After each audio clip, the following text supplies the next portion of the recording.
සාදරයෙන් පිළිගන්නවා සියලු දෙනාම Type XP YouTube channel එකට. ඉතින් අද අපි අරන් ආවේ Batman Capped Crusader කියන දිවත් ඔලුක් වෙන anime series එක. ඉතින් වැඩි කතා නැතුව අපි බලමු කෙලින්ම අද කතාවේ මොකද වෙන්නේ කියලා. ඉතින් කතාව පටන් ගන්නෙ ක්ලැරන්ස් කියලා පුද්ගලයෙක්ව ගැට ගහලා හිර කරන් ඉන්න තැනකින්. ඉතින් මෙයා අහනවා ලැගි මෙතන මොකද්ද වෙන්නේ කියලා. එතකොට ලැගි කියනවා අපේ රාජ්‍යතොරතුරු හැම දෙයක්ම වගේ පිට කරලා. ඉතින් ක්ලැරන්ස් කියනවා මම නම් ඔය කිසි මගුලක්වත් දන්නේ නැහැ කියලා. ඉතින් ඊට පස්සේ ක්ලැරන්ස්ව හම්බෙන්න මේ කණ්ඩායමේ බොස් එනවා. ක්ලැරන්ස් යටිගිරියෙන් මරන්න එපා කියලා කෑ ගැහුවත් මේ කණ්ඩායමේ බොස් ක්ලැරන්ස්ව අනිච්චාවත සංකාර කරනවා. ඉතින් අපි කතාව ඉස්සරහට බලමු මේ කවුද මේ බොස් කියලා. ඉතින් කතාව දැන් දිත්ව කලාපයේ ගැන්සියක් ලොරි එකට බඩු පටවන තැනකට තමයි අරන් යන්නේ. මෙතන ඉන්න මේ සෙට් එක වල්පල් ටිකක් කියෝ ආතල් එකේ මේ බට් එක පටවනවා. ඉතින් එකපාරට මෙතන කරන්ට් එක යනවා. බුබ් ගාලා සද්දයක් එනවා. ඉතින් මේ කට්ටිය මේ සද්ද ඇහෙන පැත්තට පිස්සු පල්ලොටයක් වගේ වෙඩි තියන්න ගන්නවා. ඉතින් ඊට පස්සේ මෙතෙන්ට එකපාරටම දුම් බෝම්බයක් වැටෙනවා. ඉතින් මේ දුමාස්සෙන් බැට්මෑන් ඇවිල්ලා මේ ගැන්සිය උන්ව අනිච්චාවට සංකාර කරනවා. ඉතින් මෙහෙම මේ බැට්මෑන් මෙවුන්ට එක පරලෝ යවද්දී එකපාරට මේ ස්පොට් එක පුපුරලා යනවා.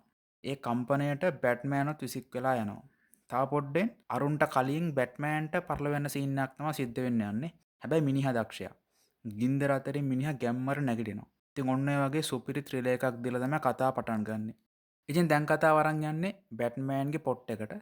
සති දෙකකදී පිපිරීම 3ක් වෙලා. රූබර්ට් ත්‍රෝන් මෙහෙවන මේ සමාගමට අයිති ගොන්නැගිලි වලට තමයි මේ චකල් බ්ලාස්ට් එක වෙලා තියෙන්නේ. ඉතින් ඔය ඉන්නේ බැට්මෑන්ගේ ඇසිස්ටන්ට්. ඒකා කියනවා අපරාධ ලොක්කෙක් මේක පිටිපස්සේ ලොවෙත් ඉන්නවා කියලා. ඉතින් ඊට පස්සේ බැටා මේක විමර්ශනය කරන්න ඕනේ කියලා මිනිහා මුලින්ම යන්නේ ගෞතම නගරයේ පොලිස් ස්ථානයට. ඉතින් ඒක කිව්වහම ඇසිස්ටන්ට් අහනවා පොලිස් මූලස්ථානයට. ඉතින් ඇයි ඒක තෝරගත්තේ කියලා. ඉතින් ඒකට හරියහමන් උත්තරයක් දෙන්නේ නැතුව බැට්මෑන් එතනින් යනවා. ෂුවර් එකටම ඇසිස්ටන්ට් හිතෙන්න ඇති මූනම් මෝඩ යකෙක් කියලා. කතාව අරන් යන්නේ කෝට් එකකට. ඒ කියන්නේ උසාවියකට තමයි කතාව අරන් යන්නේ. ඉතින් එතන එක ලේඩි කෙනෙක් තමන්ගේ ක්ලයන්ට්ට බේරගන්න හේතු පැහැදිලි කර කර ඉන්නවා. ඉතින් උසාවි නඩුකාරුන් මේ නඩුව කල් දානවා. ඉතින් අරකව ආයෙම පොලිසිය අරන් යනවා. ඉතින් දැන් ඈත් එක්ක කතා කරන්න එනවා මේ නඩුවේ අනිත් පැත්තේ ඉන්න ලෝයර්. ඉතින් ඒ යකා ඈත් එක්ක දේශපාලනය ගැන කියෝ ඉන්නවා. ඉතින් ඒකට ඇයට මල පැනලා එතනින් යන්න යනවා. ඉතින් දැන් බැටා පොලිස් ස්ථානයට පැනලා ලියකියවිලි වගේක් බලනවා. විදුලි කාන්දුවක් සම්බන්ධ නඩුවක් ගැන තමයි මේ බලන්නේ.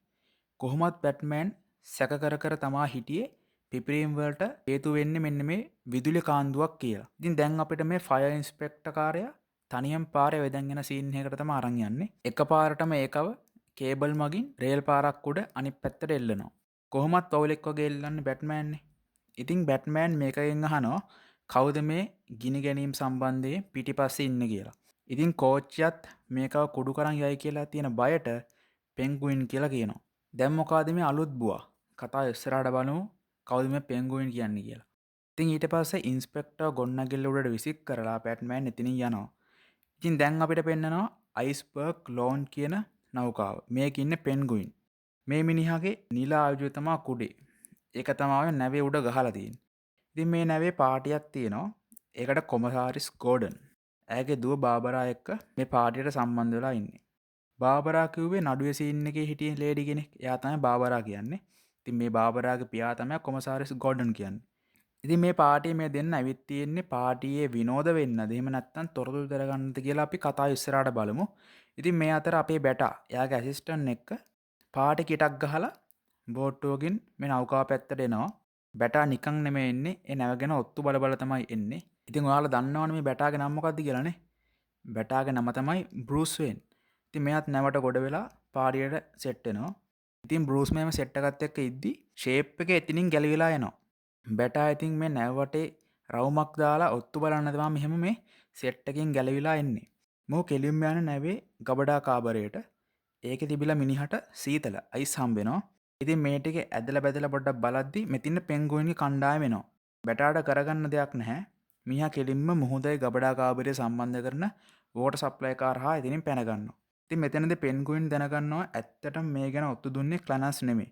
මෙන්න මේක කියලා. ඉතින් ඌ වල්ලලා පෙට්ටියක දාලා පෙට්ටියත් එක්ක මුහුදට දානවා. ඌ ඉතින් කෙලින්ම පරලොව යනවා. දැන් අපිට බලා ගන්න පුළුවන් කතාවේ දුරකථනයක් නාද වෙනවා. ඒක මිස්ටර් තෝන් ආන්සර් කරනවා. මේ කන්වර්සේෂන් එක අනිත් පැත්තෙන් කතා කරන්නේ සෝනි. මෙයා තමා පෙන්ගුවෙන්ලාගේ වැඩ කරන ඔත්තුකාරයා. ඒක හොඳටම බය වෙලා මේ වෙච්ච වැඩේට ඊළඟ ටිකට් එක උට හම්බේ කියලා ඌ පට්ට බය තමයි ඉන්නේ. නමුත් මොහු බේරගන්න තෝන් කටයුතු කරන්නේ නැහැ. ඉතින් ඒ හන්ද මේක මැරෙන්න වෙයි කියලා පට්ට විදිහට බය වෙලා ඉන්නේ. ඉතින් ඊට පස්සේ කතාව අරන් යන්නේ පෙන්ගුයින් පැත්තට. ඉතින් දැන් මෙයා දැනගන්නවා අපි මැරුවේ වැරදි මිනිහෙක්ව කියලා. හරි මිනිහව හොයාගන්න කියලා එයාගේ සගයින්ට කියනවා. දැන් සෝනි කෙලින්ම යන්නේ බාබරා ගාවට. ගිහිල්ලා ඇයට මේ විස්තරය කියනවා. කියලා බැගෑ පැත්තෙනවා මාව ගෝඩන් ගාවට අරන් යන්න කියලා. නමුත් ඇය මුලින් මේකට කැමති වෙන්නේ නැහැ. නමුත් සෝනිගේ බලකිරීමත් එක්ක ඇය කැමති වෙනවා. ඉතින් බාබරා සහ සෝනි කාර් එකේ යද්දි පෙන්ගුවෙන්ගේ සෙට් එක ඇවිල්ලා මේ කාර් එකට වෙඩි තියනවා. ඉතින් බාබරා නිකන් ඉන්නේ නැහැ. එයාත් ආපෙට වෙඩි තියනවා. අවසනාවට මේ දෙන්න පාරකදී මේ කල්ලියට කොටු වෙනවා. සෝනට වෙඩි තියන්න ගන්න එක ලෝඩ් කරද්දී බැට්මෑන් කාර් එකේ ඇවිල්ලා අරුන්ට එකව හප්පලා උන්වත් අනිච්චවට සංකාර කරනවා.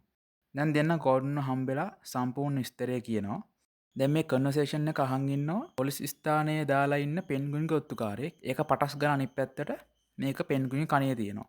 ඉතින් මේ අතර පෙන්ගුයින් මිසයිල් වගේකුත් අරන් නැවේ වහලට යනවා. සෝනි ගෝඩන්ට කියනවා නගරයේ ගොන්නැගිලි පිපුරුනේ නිකන් නෙවෙයි. ඒ හැමදේම පිටිපස්සේ ඉන්න පෙන්ගුයින් සහ එයාගේ මිසයිල කියලා. මේක කිව්ව විතරයි පොලිස් ස්ථානයේ හැමෝම එළියට යවනවා. ගෝඩන් දැනගන්නවා ඊළඟ වාරයේ ඔබේ නෙමෙයි අපේ කියලා.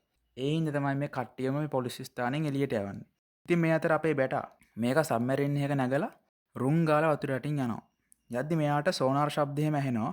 අදෝ රක්ත කිරණ වලින් තමයි මේ සෝනාර් පඩුවේ ක්‍රියා කරන්නේ. ඉතින් මේ අතර පෙන්ගුයින් වැඩේ දෙන්න තමයි යන්නේ. ගන් එක ලෝඩ් කරන්න හදද්දිම බැට්මෑන් netinට පැනලා වැඩේ කනවා. නැහැ නෑ එහෙම නෙමෙයි. බැට්මෑන් netinට පැනලා හොඳටම නෙලනවා. ඉතින් පෙන්ගුයින් මේ අතර තනියම ගන් එක ලෝඩ් කරන්න තමයි හදන්නේ. ඉතින් මිසයිල් ලොන්ච් කරන්න හදද්දිම බැටා ඇවිල්ලා ඒක නවත්තනවා. ඉතින් ඊට පස්සේ පෙන්ගුයින් දෙන්නන් තොට කියලා බැට්මෑන් නෙලන්න යනවා.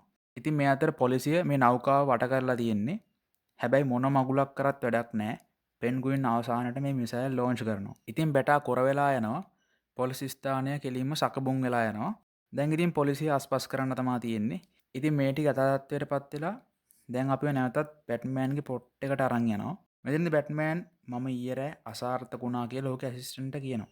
ඉතින් ඔන්න ඔය විදිහට මේ ඇනිමේ සීරීස් එකේ පළවෙනි එපි ඉවර වෙනවා. අපි එනම් බලමු දෙවෙනි එපිය මොකද වෙන්නේ කියලා. ලේඩි කෙනෙක් කාර් එකකින් බහැලා යනවා. හොරෙන් බලා ඉදලා ඇය උස්සන තැනකින් තමයි මේ දෙවෙනි එපිය පටන් ගන්නෙ. දැන් බෲස් වේන් ඒ කිය අපේ බැටා සහ මොන්ටෝයා කියන රහස් පරීක්ෂකවරිය මේ දෙන්න මේ අතුරුදහන් වීම ගැන කතා කරනවා. මොන්ටෝයා බෲස් වේන්ගෙන් කට උත්තරයක් ගන්නවා. අතුරුදහන් වූ ලේඩිව පැහැර ගන්න කලින් අවසාන වතාවට කතා කරලා තියෙන්නේ මේ බෲස් වේන් එක්ක. ඉතින් ඒ හින්දා තමයි මේ මොන්ටෝයා බෲස් වේන්ගෙන් කට උත්තරයක් ගන්නෙ. ඉතින් කට උත්තර දීදී බෲස්ගේ නීතිඥවරයා ඇවිල්ලා ඔහුව එතනින් අරන් යනවා.